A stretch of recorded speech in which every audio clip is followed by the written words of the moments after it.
Mm, coffee just seems better today. I wonder why.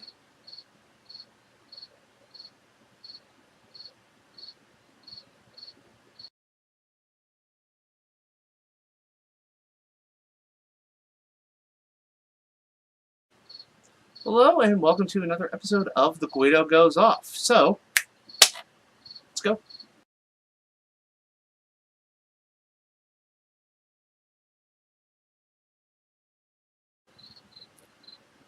Ladies and gentlemen, the past couple weeks, I'm sure everybody, like myself, has been seeing all the coverage of this, all the banter, all the reports that Paige had left WWE.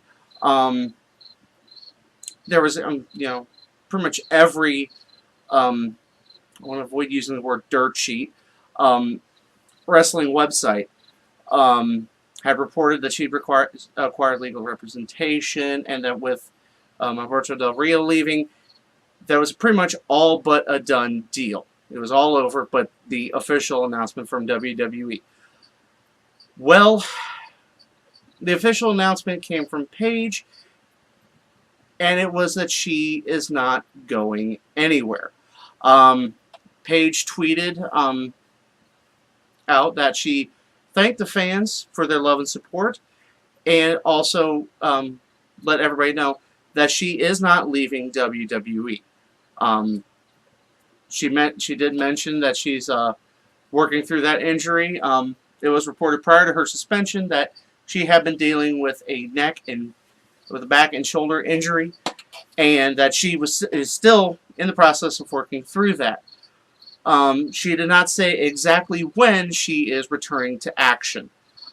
Although it should be noted that on the WAW webpage, which is Paige's parents' wrestling promotion in England, that Zach Zodiac took to it and said that she was going to be returning to Raw on Monday, but Paige did not say that herself, so I guess stay tuned in that instance.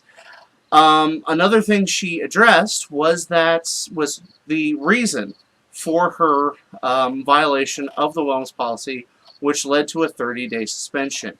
In her tweet, she said that she had gotten notice for her test and wasn't at home. I'm guessing being Orlando. So she drove 200 miles to go to take the test in Orlando, and they said it was too late, and that's why she got popped for 30 days. Which, well, we're now within 24 hours of that suspension being lifted. So, with that being said, of course, this is big news and very happy news for a lot of Paige fans out there. It should be noted that even Jim Ross talked about this on his Ross Report podcast, saying that it was great that she was going to be returning due to the nature of her talent, and that there are opportunities that WWE provides that no other company can. This is where so that's the facts of the situation. That's how things are laid out. Now, on a more personal note, thank you! Thank you, Lord! Thank you! Alright, that'll be enough.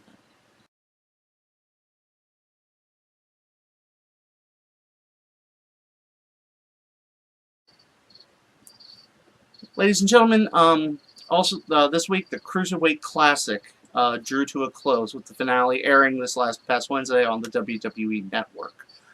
I haven't really covered this a lot on the show because I was waiting for the whole thing to finish up. Now, don't get me wrong. I have enjoyed every minute of the Cruiserweight Classic, everything leading up to the finale. And the finale was literally the cherry on top of what has been an awesome experience for myself, and I'm sure I speak for a lot of wrestling fans out there, when I say that this has been something truly great and truly a wonder to watch. As we all know, the semifinals kicked off with Gran Metalik versus Zack Sabre Jr. and Kota Ibushi versus T.J. Perkins. And you had Gran Metalik winning over Zack Sabre Jr. And then in perhaps the biggest upset of the tournament, T.J. Perkins defeating Kota Ibushi. You then had a tag team match between Ciampa Gargano versus Noam Dar and Cedric Alexander. Those guys put on a heck of a match. Then you came to the finals, Gran Metalik versus T.J. Perkins. But prior to ringing the bell, Triple H came out and announced that not only would the guy winning this become, be the champion of the Cruiserweight Classic, but would be crowned the new Cruiserweight champion. We then saw a tremendous match between Metalik and Perkins, with T.J. Perkins coming out on top, winning the Cruiserweight Classic, and becoming the new Cruiserweight champion. Well, like I said, ladies and gentlemen,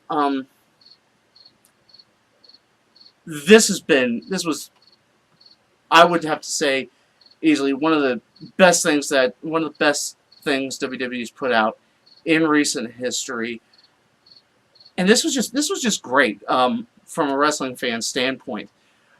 Because, I mean, in this, through the entirety of this Cruiserweight Classic, I mean, you saw that just because it was, there was a cap on the weight limit, wasn't a cap on talent. You had, 32 wrestlers from 16 different countries, in a wide variety of styles. I mean, you had you had your lucha libre, you had your strong style, you had your technical, and and it brought just this cavalcade of characters, and some of these guys that we're going to be seeing now on Raw on Monday nights, with the Cruiserweight division having that home. I know a lot of these guys have been signed. The likes of Noam Dar, Cedric Alexander's been signed. Thank God.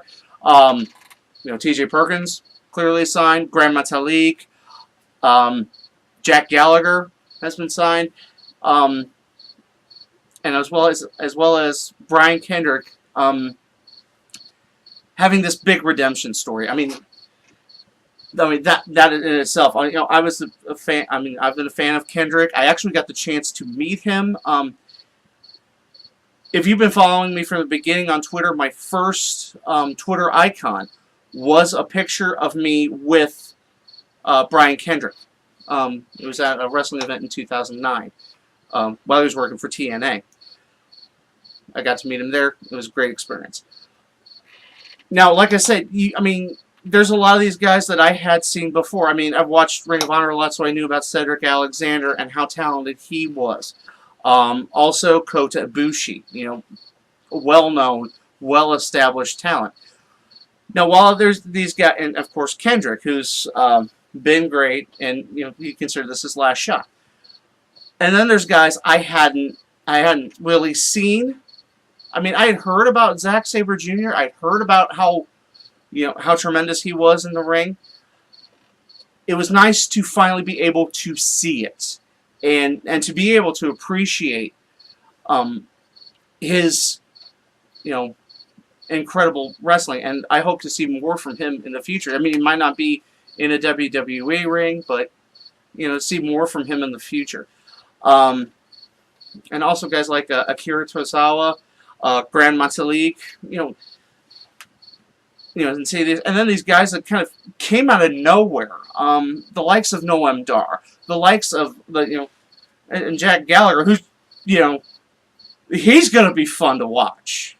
Just the quirkiness in his style, and that throwback British style in not only in wrestling but in dress and demeanor. I think we're going to be in for quite a lot of fun when the Cruiserweights start showing up on Raw Monday nights. This whole thing was, it was something that I don't think ever can be captured again. But I would really like to see them try. Because, like I said, this... I was talking with some fans on Twitter, and they said that this adding this, it just seems like a great time to be a wrestling fan. I think that this should be happening. That this should happen more often. Because in the future, it's...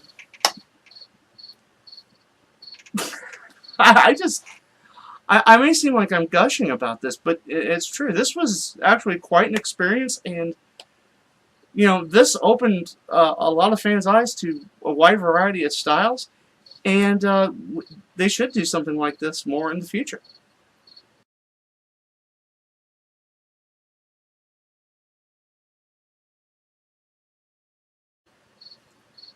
So, we all heard the news. We all heard about CM Punk's 2-minute and 14-second submission loss to Mickey Gall at UFC 203. We heard what Joe Rogan had to say, how he thought that there was no way Punk was going to win because he could tell from his training. And we also heard Dana White say that more than likely Punk's next MMA fight will not be in UFC, even though Punk is signed to a 3-fight deal in 2014. And of course, Punk, I'm sure, wanted it to go another way, and was visibly upset during his press conference. However, his payday from UFC 203 could do something to ease his pain. It was reported by the Ohio State Athletic Commission that Punk's gate purse, this is just the money from the attendance at the Quicken Loans Arena, thank you, just for the people in attendance. This does not include the pay-per-view buys. Punk received $500,000 for his efforts at UFC 203, which is quite a bit of money. It's even more staggering considering Mickey Gall's fight purse, and this is the guy that won. Let's put this out there. Was $30,000. He got $15,000 for showing up, and $15,000 for his fight bonus, for his winning bonus. Yeah, like I said, you're talking, what, 15 times disparity. And I know it doesn't sound really fair because the guy won the fight. Why is he getting paid exponentially less? As much as Dana White's been dogging CM Punk as of late, as much as a lot of people have been dogging CM Punk, for losing, Punk was the draw for UFC 203. In fact, they said, as far as pay-per-view buys, pay-per-view buys were concerned, this was the highest-selling UFC event that did not have Brock Lesnar, Ronda Rousey, or Conor McGregor on the card. I think it said, with the exception of those three. I think it said since UFC 182. So you're talking, I think they do these at least once a month. So almost 2 years. Almost 2 years. Like I said, with the exceptions, no Lesnar, no Rousey, and no Conor McGregor. Punk was the draw. That's why he got so much. And like I said, this was just the gate purse. This doesn't include the pay-per-view buys. In fact, it's been reported by some experts that Punk could see a total of a $1 million payday for his efforts at UFC 203. I'm not going to lie, and I'm sure a lot of you out there probably would too. Yeah, I'd take a 2-minute and 14-second ass kicking for $1 million. Well, that does it for this episode of The Guido Goes Off. I'd like to once again thank you for watching. If you have anything to say about the topics I've covered, feel free to drop a line in the comment section below, and you can talk with me on my Portally Drawn Twitter and Instagram. Now, while you're here, don't forget to like this video, share it with your friends, and if you haven't already, subscribe to the channel. It really helps me out. Again, I am the Guido, and I think we're done here.